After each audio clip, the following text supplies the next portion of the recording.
aroma ketumbar begitu mudah dikenal dan membuat masakan tercium lebih wangi dan kuat. Sekilas bentuknya hampir menyerupai lada atau merica. Namun bagi ibu-ibu yang hobi berkecimpung di dapur, pasti mudah sekali membedakan keduanya.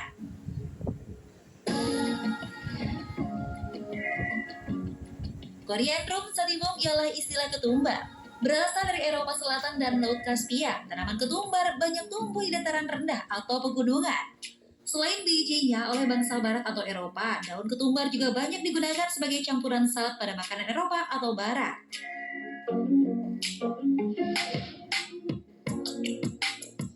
Selain digunakan untuk menambah cita rasa makanan, ketumbar sejak dulu banyak digunakan untuk terapi pengobatan penyakit. Bukan oleh nenek moyang kita saja, namun di berbagai penjuru dunia. Lalu, apa manfaat ketumbar bagi tubuh? Benarkah ketumbar bisa menurunkan risiko terserang penyakit yang berbahaya sekalipun seperti kanker? Yuk cari tahu mitos dan faktanya hanya di Hidup Sehat sesaat lagi.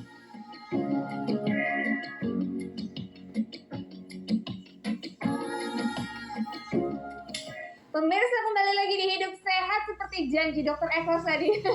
Apa? Janji Dokter Eko mau kasih tahu ketumbar itu katanya banyak manfaat. Dokter Eko tahu nggak ketumbar? Itu namanya ketumbar dokter, beda sama yang namanya merica, dokter. Mana tuh ketumbar kan? Oh, ketumbar, iya lebih Iya. kecil-kecil. Kecil-kecil, Bener pasti. kan? Ibu-ibu di rumah lebih kecil kan? Tapi salah lagi. Pasti Intan jago masak nih. Nggak juga sih dok, tadi dikasih tahu sama dokter Mute. Oke, kita datang Dokter Mute, herbalis ya, herbal medik. Nah, tapi di musim hujan seperti sekarang ini, katanya ketumbar itu dapat meningkatkan imunitas tubuh. Fakta atau mitos, dokter? Fakta. Itu fakta. Ya. Bisa Langsung makan nih dokter, bisa sekarang? Dicarain dokter. Jadi Oh, nggak langsung makan ya? Harus diolah dulu ya? sebetulnya bisa ya, Dok. Oke. Jadi cara mengolah ketumbar itu bisa langsung dikunyah. Jadi untuk mengurangi bau mulut itu biasa langsung dikunyah. Oh bisa? Nah, bisa. Nah, ini ketumbar seperti ini beda sama merica ya. Kalau merica dia bulat-bulatnya lebih besar dan warnanya lebih putih ya. Kalau ini seperti ini. Nah, kita kalau untuk meramu untuk imunitas tubuh, terus kemudian untuk batuk, pilek, bisa langsung dicampur dengan jahe. Nah, ini dihaluskan dahulu. Nah, yang seperti ini ya yang jadi. Oh, jadi dihaluskan ya? Dihaluskan biar mudah zat aktifnya keluar. Jadi zat aktif dari ketumbar ini kan terdiri dari minyak asiri sama asam lemak ya. Nah, itu yang berfungsi untuk meningkatkan imunitas tubuh, terus kemudian juga sebagai anti peradangan juga sehingga bisa antiinflamasi betul. Jadi mencegah mengatasi pegel-pegel. Kalau kita flu kan suka pegel-pegel ya. Gitu. Terus jahe juga ya, Dok? Jahe juga. Nah, jahe juga kan dikenal juga untuk mengatasi peradangan ya, inflamasi. Ya? Nah, gitu. Tadi berapa banyak dokter ketumbarnya? Jadi ketumbar yang sudah dihaluskan tadi. Betul. Dokter, ya? Jadi 1 sendok makan ketumbar terus dihaluskan, kemudian jahe sekitar 5 cm ya. Gitu. Itu Sambil dipotong boleh, digeprek boleh, pokoknya diperlakukan diparut juga boleh. Supaya keluar yang Supaya mudah keluar zat aktifnya ya. Gitu. Jadi itu kita tutup. Kenapa ditutup? Karena dia kan mengandung minyak asiri ya. Kalau tidak ditutup dia akan menguap. Betul. Jadi sebaiknya dididihkan air terus kita masak dalam api kecil sampai 1 gelas. 1 gelas kurang lebih berapa lama? Satu gelas sekitar 15 menit biasanya. Sekitar 15 jadi menit. kita buat infusa ya, namanya sekitar 15 menit baru kita konsumsi. Nah, kalau untuk mempertahankan imunitas tubuh atau menjaga daya tahan tubuh cukup 1 kali sehari. Satu kali sehari. 1 kali sehari. Tetapi kalau ada keluhan seperti batuk atau nyeri tenggorokan bisa 2-3 kali. Gitu. 1 kali sehari itu harus setelah makan atau baiknya sebelum makan. Jadi lebih baik herbal itu diserap itu kalau sebelum makan atau dalam keadaan perut kosong. Gitu. Tapi hati-hati pada penderita gangguan lambung ya yang sangat sensitif terhadap jahe. Mungkin jahenya bisa diganti dengan kunyit. Kunyit juga memiliki aktivitas antiinflamasi yang tinggi juga. Oke, kalau kita mau gabung dengan bahan-bahan lain seperti lemon mungkin, perasan ataupun madu, apakah bisa, Dok? Iya, boleh nanti. Tapi kalau lemon dan madunya dimasukkan setelah mau diminum ya. Jadi tidak rusak kandungan dari lemon dan madunya. Oh, tunggu agak hangat dulu, jangan terlalu panas ya? Iya, betul.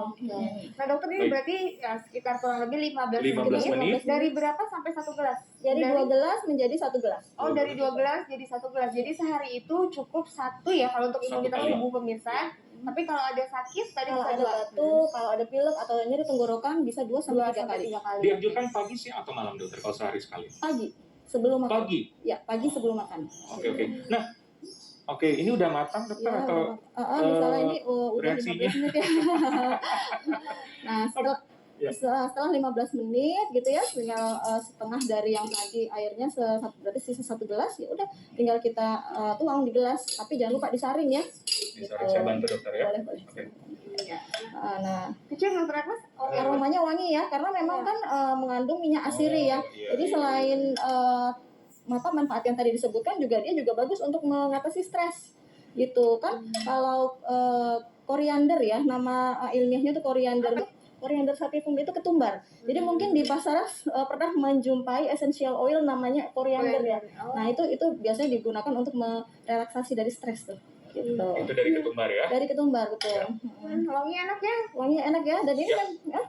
dan ini memang sudah digunakan dalam pengobatan tradisional ya, dari mulai tradisional India, kemudian tradisional Cina, kemudian juga tradisional Arab, Iran, semua masih menggunakan ini gitu. Kalau untuk anak-anak bisa ya, Dok? Kalau untuk anak-anak saran saya di atas 12 tahun ya. Oh. Di atas 12 tahun karena memang ada yang beberapa yang sensitif sama jahe, menghindari itu aja. Tapi kalau misalnya bahannya digunakan kunyit, boleh dicoba sekitar 6 tahun. Ya, Gitu. Oke, jadi tadi ini bisa pakai jahe, terus bisa juga dicampur sama Madu. lemon, madu, gitu ya dokter. Tapi harus kondisi sudah hangat dulu ya. Betul. Dokter Agus mau coba, dokter Agus mau coba. Soalnya imunitas, kadang-kadang imunitas karena mungkin ini ya banyak aktivitas luar biasa asik. Perlu imunitas tinggi. Tapi dari baunya ini sudah sangat ini ya, Ya, aromanya seger ya. betul. Mau dicoba? Oke. Panas nggak? Buka dulu masker. Ditiup. Aduh, aku yang panik. Dihirup lebih baik dok. Jadi aromanya kita dapat. Oke, Dihirup, jadi saya hirup dulu. Dihirup kan kita dapat minyak asirinya ya. Jadi lebih tenang. Wah, seger banget. Dikit ya. Oh, jadi memang lebih baik dihirup-hirup dulu ya, supaya karena kita biar dapat aromanya. Betul. Oke, rasanya juga menyegarkan ya. Iya. Tapi kalau mungkin bagi Anda pemirsa yang mau agak manis ya, atau asam boleh tambah madu atau lemon tadi ya. Betul, sesuai selera. Baik. Oke, nah dokter, ini fakta dan mitos yang selanjutnya nih dokter. Ini katanya ketumbar bisa menurunkan kolesterol, gangguan fungsi jantung, dan juga diabetes. Ini fakta atau mitos dokter? Ya, itu fakta lagi ya. Fakta Dan lagi. tadi, ya, itu Wow. fakta lagi. Dan ini memang sudah digunakan sampai sekarang, bahkan ini di pengobatan tradisional Arab dan Maroko ya. Jadi caranya mudah saja. Kita yang ketumbar yang masih bulat, kemudian 2 sendok makan ketumbar yang masih bulat, tinggal ya 2 sendok makan tinggal Ini kita ketumbar yang seduh masih saja. utuh ya, bukan Masih utuh, yang iya. halus ya.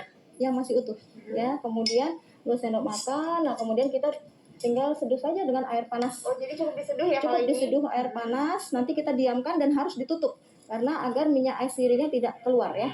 Nah, ini Hanya ketumbarnya aja? hanya ketumbarnya saja. Nah, begini cukup ditutup 15 menit, kemudian nanti kita konsumsi. Oh, jadi didiamkan 15 menit terus disaring dok? Disaring boleh. Nah, ini fungsinya untuk mengatasi membantu menurunkan kadar gula darah ya, karena dia bekerja seperti insulin dok. Oh, Bekerja seperti insulin. Nah, jadi dia kaitannya kan dengan menurunkan kadar LDL juga atau kolesterol yang dikata jangan jahat ya. Iya. Jadi sehingga dia juga baik untuk kesehatan jantung karena kalau LDL ya, karena kalau LDL berlebih kan tentunya dia berisiko terjadinya plak ya. Begitu. Terus kemudian juga dia memiliki efek vasodilator. Vasodilator itu artinya melebarkan pembuluh darah sehingga baik juga untuk penderita hipertensi. Ya. Kemudian juga dia memiliki efek diuretik atau memperbanyak pengeluaran air seni ya. berarti harus dalam keadaan terkontrol dong ya. Iya, jadi betul. Jadi kalau penderita diabetes yang biasa mengkonsumsi obat rutin dari gula, saran saya di jarak 2 jam. Jadi tidak disatukan gitu, tidak berbarengan gitu. Tidak berbarengan. Nah dokter tadi kan dokter katakan bisa bagus juga untuk hipertensi. Nah Betul. kalau untuk orang-orang yang darah rendah, apakah boleh konsumsi? Nah, itu juga harus hati-hati. Jadi kalau misalnya darahnya terlalu rendah, misalnya di bawah 100, kita juga hati-hati untuk mengkonsumsi ini gitu. Oh gitu, jadi harus hati-hati juga ya kondisi-kondisi tertentu. Berarti itu ya tadi dokter ya. Ini simpel banget ya dokter Agus. Caranya ini ternyata nggak harus diapa-apain, cukup Tinggal dicuci dulu nggak sih dok? Ya, harus Dicuci dicuci kan? dulu, harus dicuci Oke. bersih. Kemudian Ya dong, Ibu. Sorry ya Pak. Ada bahan-bahan yang nggak harus dicuci katanya gitu kan. Nah ini ada lagi nggak dokter Agus nih manfaatnya? Manfaat ketumbar lainnya, dokter. Ya. Sesaat lagi mau tahu manfaatnya. Oh, dong, pas. Kecil-kecil cabai rawit ya, kecil-kecil besar kas. Oh, kecil-kecil ketumbar nih, Iya. cabai rawit.